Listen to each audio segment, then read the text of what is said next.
John Santowski.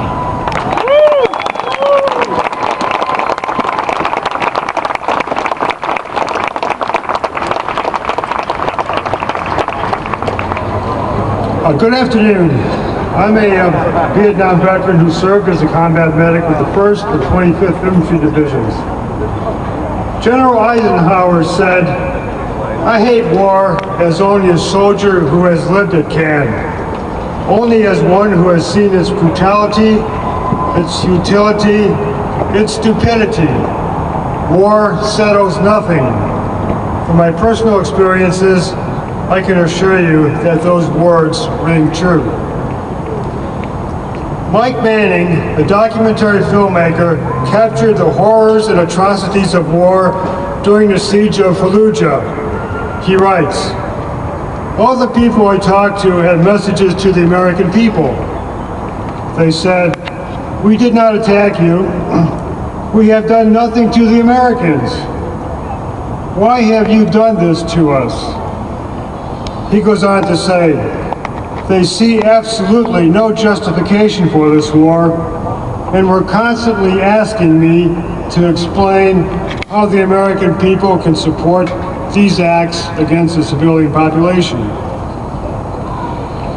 After an illegal, preemptive invasion and ongoing illegal occupation, after causing the deaths of more than 1 million innocent Iraqis, after causing the destruction of both the physical and social infrastructure of Iraq, after causing 5 million Iraqis to become desperate and starving refugees, after causing hundreds of thousands of Iraqi children to become orphans, we Americans need to answer their anguished question: why have you done this to us?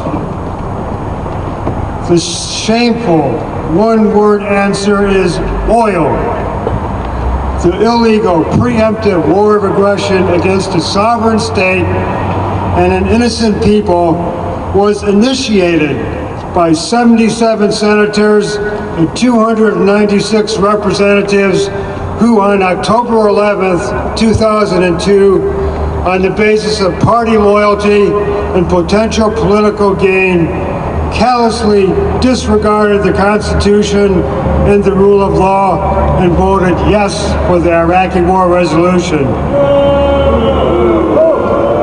which stated that the President is authorized to use the armed forces of the United States as he determines to be necessary and appropriate.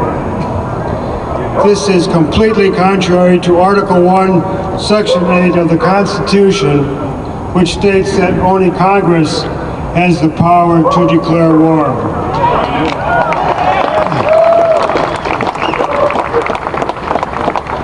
As he determines to be necessary and appropriate, those are chilling words. There's no mention of any restraint. There's no mention of any limitations.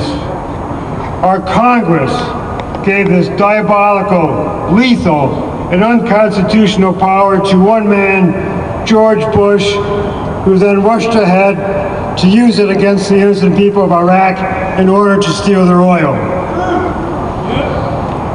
87-year-old Benjamin Ferencz, a former chief prosecutor at Nuremberg, writes, regarding Iraq, the last Security Council resolution, UN Resolution 1441, essentially said, look, send the weapons inspectors out to Iraq, have them come back, and tell us what they found. Then we'll figure out what we're going to do.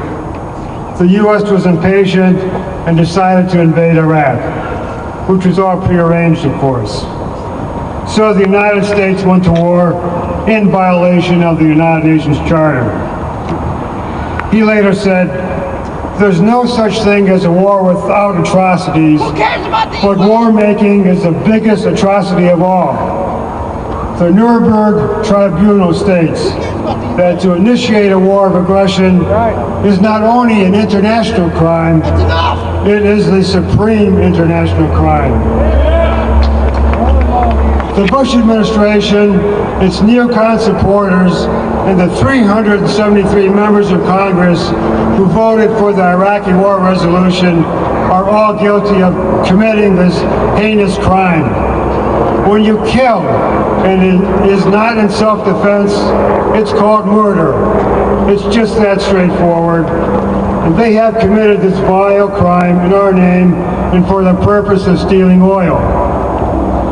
It is time to end this shameful, immoral, and criminal episode of our history, and time for our President and Congress to once again respect and uphold the Constitution and the rule of law, both domestic and international. Albert Einstein said, "The world is a dangerous place, not because of those who do evil, but because of those who look on and do nothing."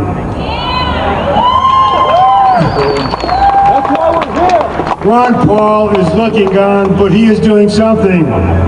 He is committed to the ending of the illegal and immoral occupation of Iraq. He is pledging to bring our troops home. Ron Paul understands and upholds our Constitution and respects the rule of law. He is a man of courage, honesty, and integrity. America does not need another president obsessed with greed, deceit, destruction, special interest, and the illegal use of unrestrained military power. America desperately needs a president committed to the rule of law, committed to truth, diplomacy, fairness, and the ethic of restraint. America needs Ron Paul, for he is America's only hope. Thank you.